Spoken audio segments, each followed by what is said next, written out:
Hey guys, welcome back to more Knights and Pen and Paper 2. In last episode I promised we'd look at some of the new classes, maybe look at some of the decisions we made throughout.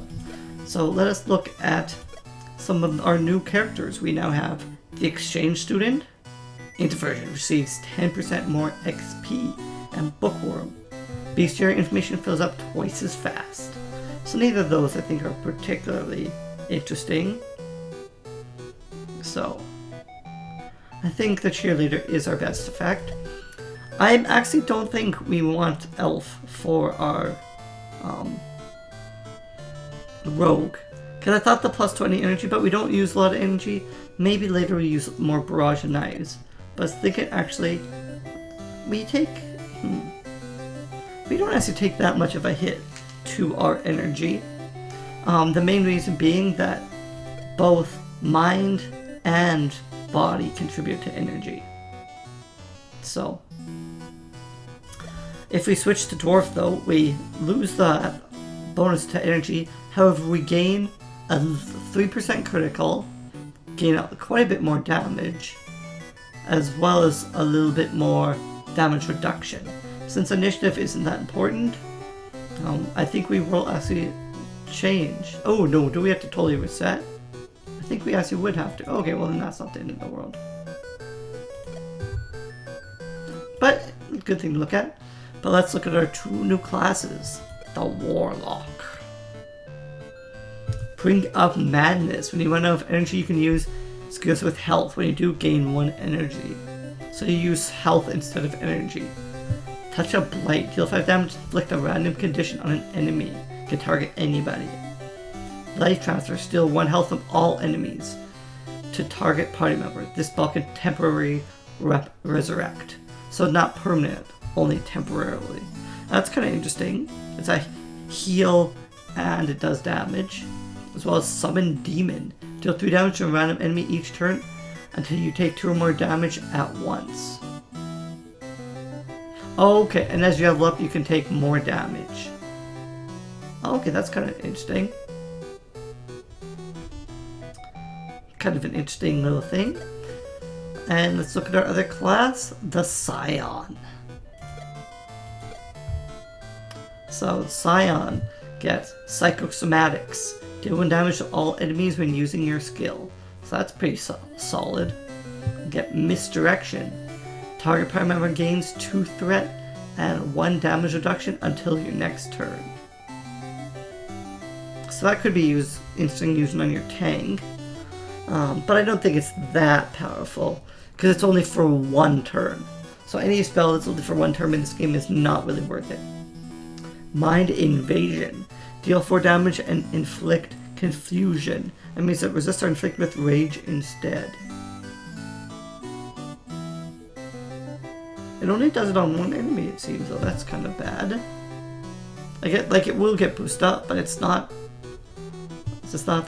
And shuffle enemy placement. Enemies move, take 3 damage. Not actually that impressed with the Psychic. Psychosomatic seems pretty good, but just overall not that impressed by it. So I think we definitely have probably the best character build, with the exception that we made this character an elf. Not the end of the world, because we may use the energy later on anyway.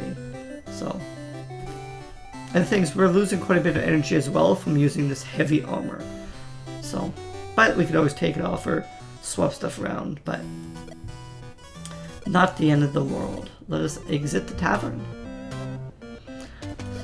So guys, we have our main quest to continue after completing Fists of +1 Fury in the last episode.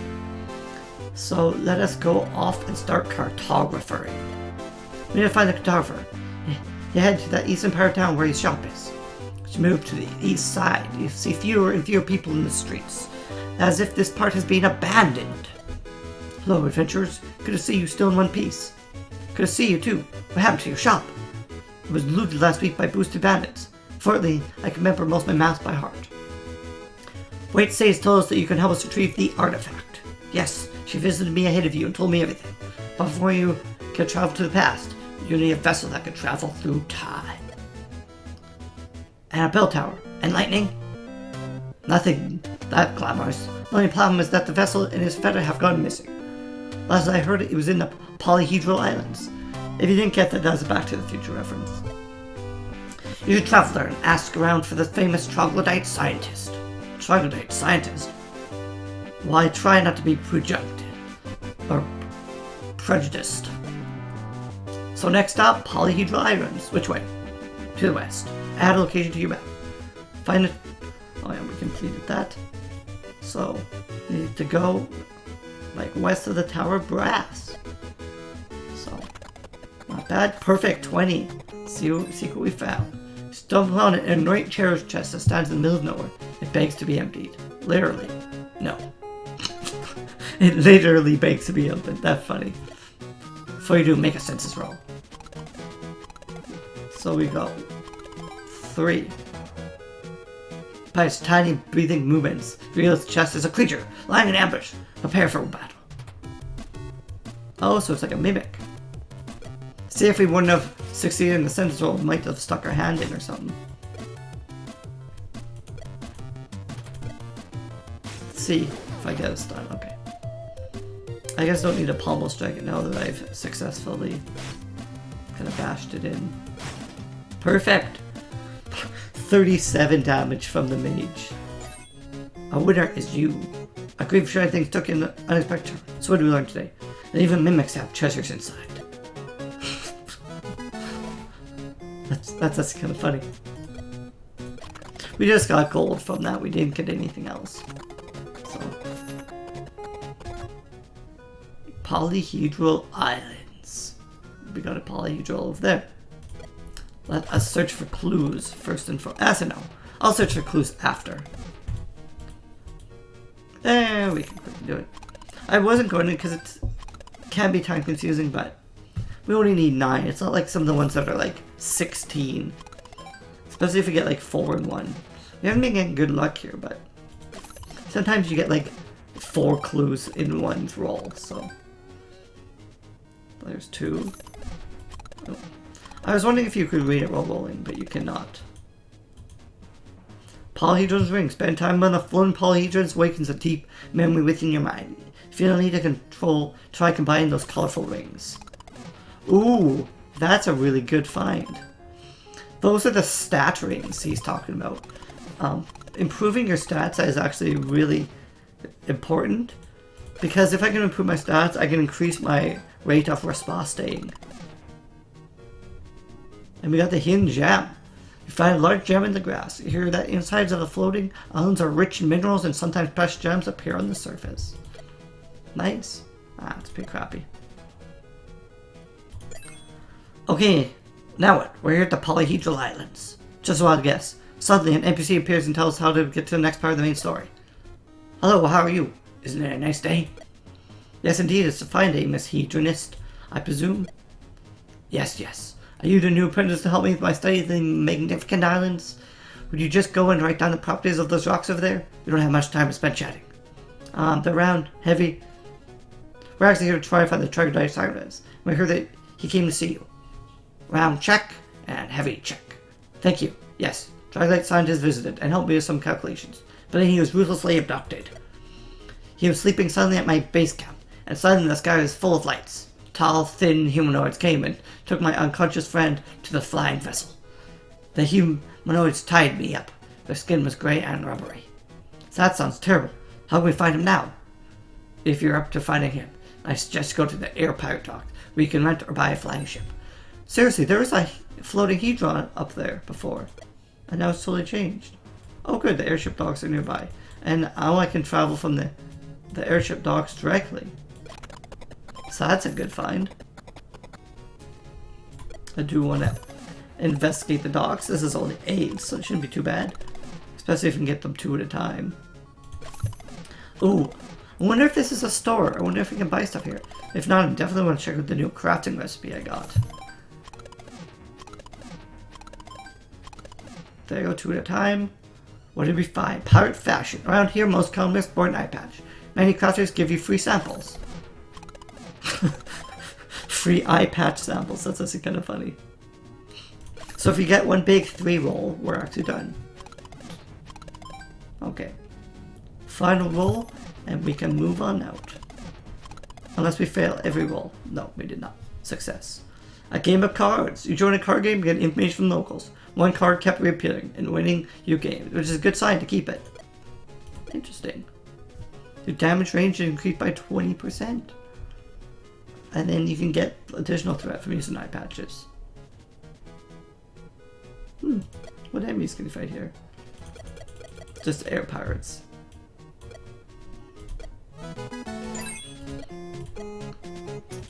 Okay. Fight in a ranged battle. You see several flying ships docked at the sky pier. The decks of all ships are filled with angry air pirates. Constantly yarring fills the air. The pilot are to the mood for discussion. I'll try anyway. Hey, Mr. Pirate. Are you in the mood for discussing? Doesn't look like they're in the mood for discussing. Yeah, smack me in the face. Perfect, got the stun even. Burn, burn, burn.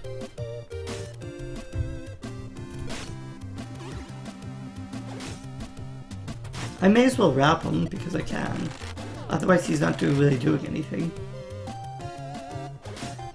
I'm not sure. I think I'm possibly like the class system better in the first Knights of Pen and Paper. Like, the battle works kind of in the same vein. Most battles kind of went the same way, but I think the classes were a lot more interesting.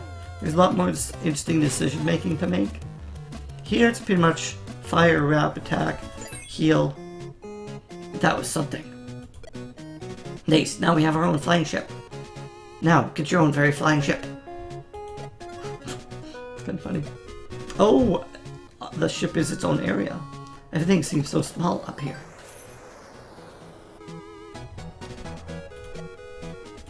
Ooh, 3 clues for rolling 9. Pretty solid. Let's see what we can find on our flying ship if we explore a little bit.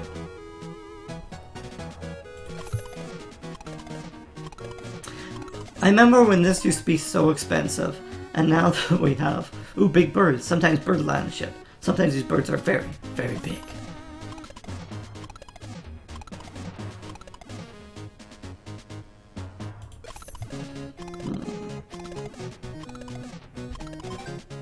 Success.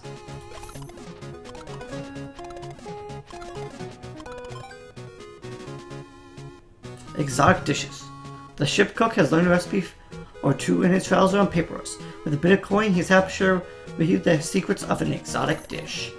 So that's going to be crafting food, which is going to be important because actually we don't have very good foods at the moment. I don't use a lot of foods, but they're the really only way to heal out of combat. So, one more recipe. Ship cook would have loved to sell you even more recipes, but it turns out he only knew exactly 2 dishes. That's kind of funny. John Eagle. Guessing that's yeah, it's a Jack Sparrow reference. John Eagle, Jack Sparrow. Hey lubbers, may I ask you what you're doing on my ship? No, this is our ship now. We want it perfectly fair. We want it in a perfectly fair fight, and you may leave now. Sorry, I must correct you. The air pirate code dictates that when the captain of a ship is unavailable, the previous captain gets ownership of the ship if immediately available. And here I am. How convenient. You might also want to consider all the skills and expertise required to fly and steer this thing. I'm more than happy to get you to any location you want in exchange for the ownership of this beauty. My dear flying paper in. Oh well, if you can get us to a place with a chocolate sign just now, you can have the ship. I doubt you can. As he says this, the captain seems a little bit puzzled. Sonny gives you a wide smile. I'll take you to the secret laboratory. He must be there. He obviously doesn't know where that is, but that's fine. Can I level up? We'll get grappling vines. Ace of Aces. Aha! I smell a battle. This is pirate ship approaching. Uh-oh, they're attacking. Let me just get my swords and show them to pick the wrong ship. As John slips in the cabin, a group of angry pirates jump on the deck of the flying paper in. I'm guessing he's just kind of hiding away because he's a little bit of a wussy. Kind of like Johnny Depp. Bit of a wussy. Doesn't actually know how to fight. Oh, they tried to stun us. I love that item. Like, because he gets stunned so often, but he's resistant to stun, which makes him so much more powerful. Because he's the character that mostly gets all the attacks, so... Oops. I meant to rap, but that's fine. We can just fish him off. Ooh, nice, got even a response stay in there. Yeah, let's hit him. Burn the rest of them. They're at like 21 burn, I think. Yeah, 21 burn. Which you might not even need to utilize. Burn to death. 20 damage, so solid. Oops. Here I come. Just put me at the litter and I'll take care of them. They're long gone. Great. We're doing well here, mates. Ahoy. We're close on now that you're looking for. We're there already? The green smoke over there comes from the secret laboratory. I'll talk alongside that medically lake stuff. And now, mates, whenever you lovers need to do some flying, just let me know. I add my regular routes to your map. There we are. Let's travel to the secret laboratory balcony. Go to the laboratory. Evil plans are cooking here.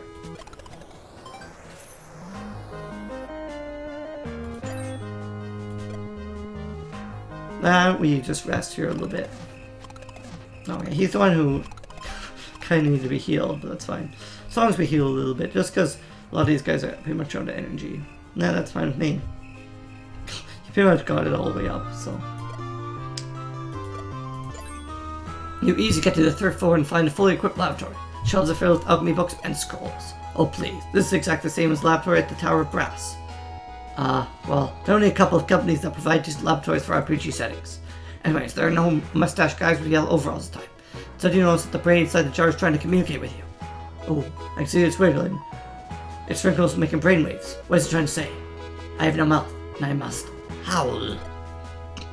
That's a reference to I have no mouth and I must scream. No, this is the only son of the ever-growing, pulsating brain that controls the ultra world from the center of the universe. Now you mention it, I see the resemblance. What is this leaf over here? On, off. Should we push it? No. Decided to leave the lever to the opposite. Just turn around and one of the doors open and a troglodyte steps in. Hello, adventurers. What brings you here to the laboratory of the greatest mind of all of Papyrus? Hey, you're the troglodyte scientist. We've been looking for you. Notice that troglodyte scientist has a blank stare. His movements are clumsy and robotic-like. The big signs of mind control. His body acts as like a speaking channel for the brain. You got that right.